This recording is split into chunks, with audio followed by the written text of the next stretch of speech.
video will expose a lot of fans, a lot of D'Angelo fans, a lot of Laker fans, and non-Laker fans. So please beware and continue with caution, okay?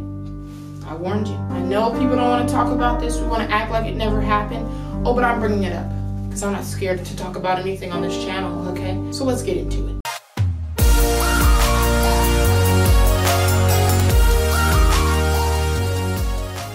So, you guys, we lost to the Nets and we are officially out of the playoff race. We've been tanking for a while now. I kind of knew this is what would happen. Very tragic season though. Like, that's literally the most tragic way to end the season. Dangelo Russell knocking us out of the playoffs.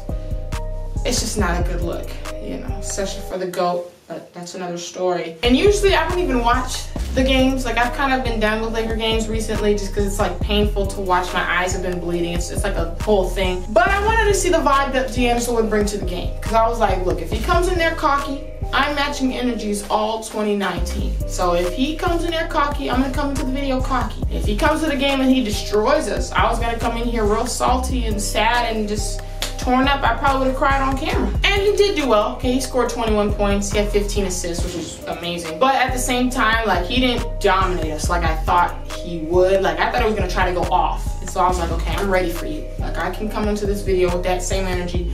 But he just kept it kind of cool, kind of light. Now, JaVale McGee went off. Okay, 33 points, 20 rebounds, 6 assists. Okay, he was not playing with y'all at all. Also, LeBron, he chased down blocked D'Angelo, and it was just like, D'Angelo just didn't go off like I thought he would. He did hit like 2 back-to-back threes, and he was like getting into the swing of things later in the game, because I know at the half point he had like 6 points. So he wasn't really doing much, but his points were kind of spread out. He didn't really go on any runs like he usually does. But there was one shot. I said, look, if he hits this, and I reacted to this on my Instagram, follow me at Splash Squad. But I said, look, if he hits this shot, I will literally cry on camera. When I'm talking about it, I'll probably tear up. Like, I told him, I knew. I put that in my story. I knew. And it was on LeBron. It was a clutch moment that would have sealed the game. And he missed the 3. Thank the Lord, because that would have just been so embarrassing. So he was missing some shots too. So I was like, okay, like, I don't even need to go on him in this video because he didn't really do too much. Their team, though, did knock us out of the playoffs. But even still, no matter what happened, he could have scored 6 points, 30 points, 1 point. I already knew no matter what happened, if they won, all the headlines would be, D'Angelo Russell knocked them out the playoffs. Like, just forget the rest of his teammates. It was D'Angelo that knocked us out. I already knew it was gonna be like that. So it is what it is regardless. Guys, but here's the part where I expose. Okay, because I have to say this. I saw this tweet in regards to Dangelo Russell about revisionist history.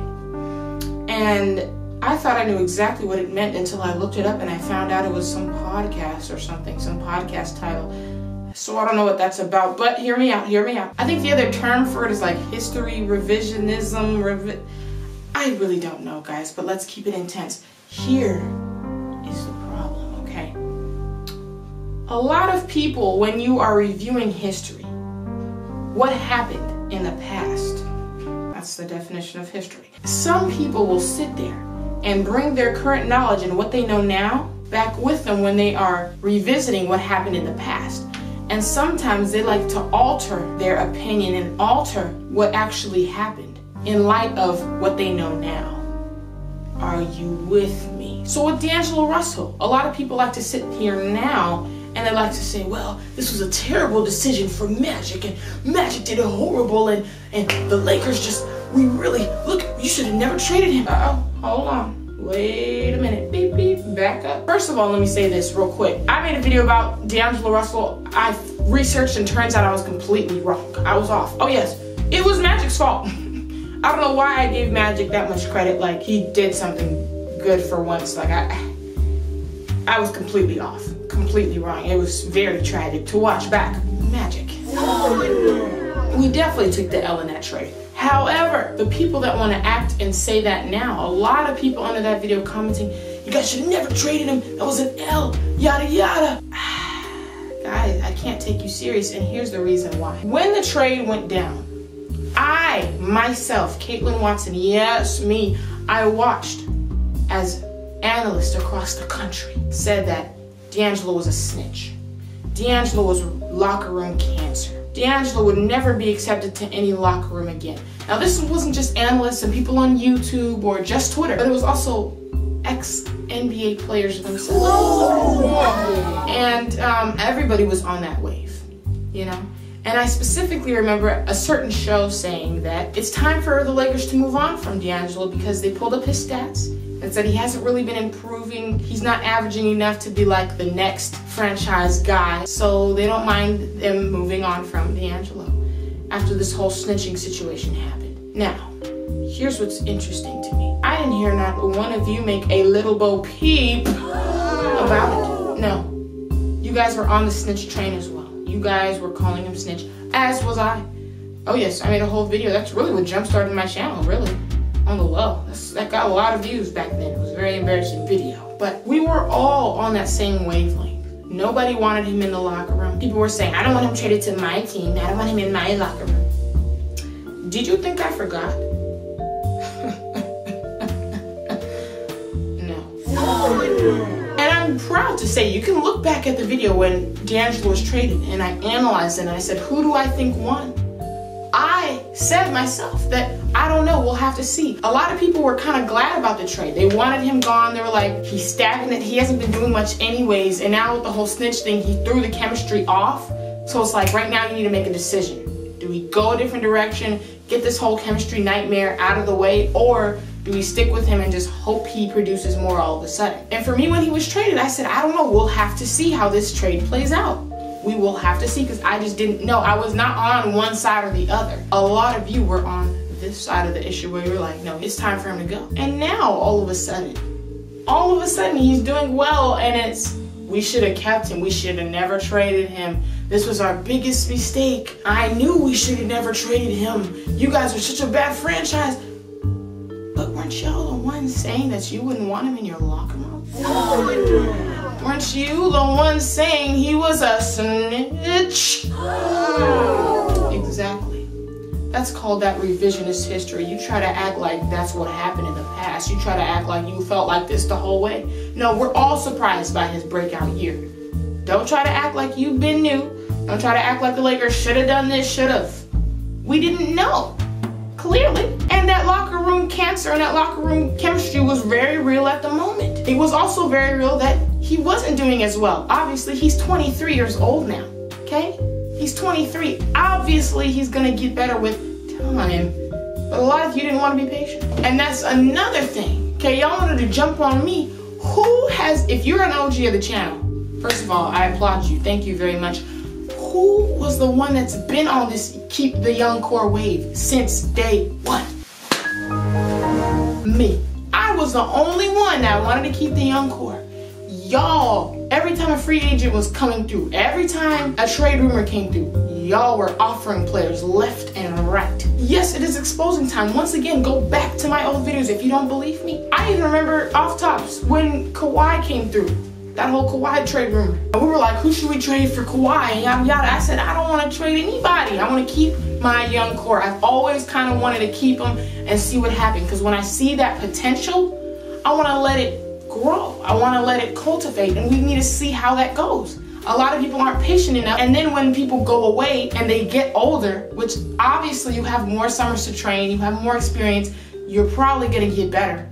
You know, as like a top 2 pick, something like that. Like, same with Julius Randle. Like, people expect them to get worse when they're traded off. They get older, they have more experience, more training. Like, what did you expect? Them to get worse? And when they get better, it's like, oh my gosh, we should have never traded them, you know, whatever. But y'all were not feeling like that before. I was the one that wanted to keep the young core. Don't try to trip. Don't act like you were on the bandwagon with me. I was one of few. Not everyone was thinking this. I know some D'Angelo fans that really wanted him to stay, but there were not many of you guys, okay? And you know how I know you guys are lying? Because y'all are already trying to trade away Lonzo and Brandon Ingram. Y'all are already trying to trade them this quickly. They are 21. Lonzo has not even had a single summer to train, not one. Y'all are already trying to trade them, and then if they get into a different situation and they do better, or they grow up and they get a little older and they have more experience and more time to train and they subsequently get better because of that, and then you guys want to sit there and say, well, exactly, we should have never traded them. Y'all been wanting them traded. You guys, look, I'm telling you, as soon as Lonzo Ball gets a full summer to train, if he comes back and he actually puts all his potential to action and utilizes that training, I promise you, it's going to be a whole nother story. You know how many Lonzo Ball haters I've had to endure on this channel alone, on Twitter, Instagram, everywhere? As soon as he starts doing well, it's going to be a different story. If we trade him away and he starts doing well, it's going to be an even worse story, because it's going to be like, well, exactly, we knew he would be good. Y'all lied. Most of y'all were saying he was bad, LeVar this, LeVar that. Stop it. Stop it. You guys are really, it's sad. It's sad to watch. I've always been team keep young core. Y'all have not. Y'all have not. And then as soon as stuff happens, you want to act like it's a big deal, okay? At the end of the day, we traded him away. Looking back, that was not the best decision because it didn't turn out well for us. At the time, let's not act like it wasn't even. There were pros and cons on both sides, in my opinion. That's why I said, I don't know, we'll have to wait and see. I was not definitive on either side. Let's not act like it wasn't kind of a toss-up. Because at the end of the day, D'Angelo, you weren't doing this in LA. If you were doing this type of stuff in LA, maybe we wouldn't even be having this conversation. But you weren't. You're older now. You're in a different situation, which is good for you. And now you're doing this. So let's not act like this has always been the case. Let's not act like, looking back, well, this was the dumbest thing because obviously we knew he would blow up. No. And none of you were saying that. Okay?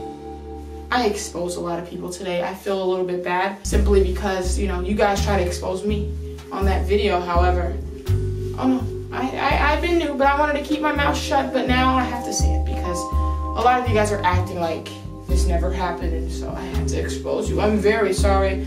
I'm lying, I'm not. Now, the video is over. Thank you for watching. Comment down below though, really, what do you think about this whole situation? Am I right or am I tripping? And if you say I'm tripping, I will go back in the next video and I will replay what I said and I'll replay comments. I'll go back and find tweets and all that. I remember, I lived it. I am a Laker fan to the core. I read all this stuff. I seen y'all. So if you want to go down that road, we can really open back up that envelope. But it'd be wise to just tell the truth. Tell the truth now. It'll be painless and quick. Anyways, like this video if you enjoyed it. Follow me on my social medias at Splash Squad and on Twitter at Splash Squad 24. Check out here to buy some merch and click here to see some other videos. And subscribe to join the Splash Squad down here. I gotta go, guys. People got exposed today. And it wasn't me.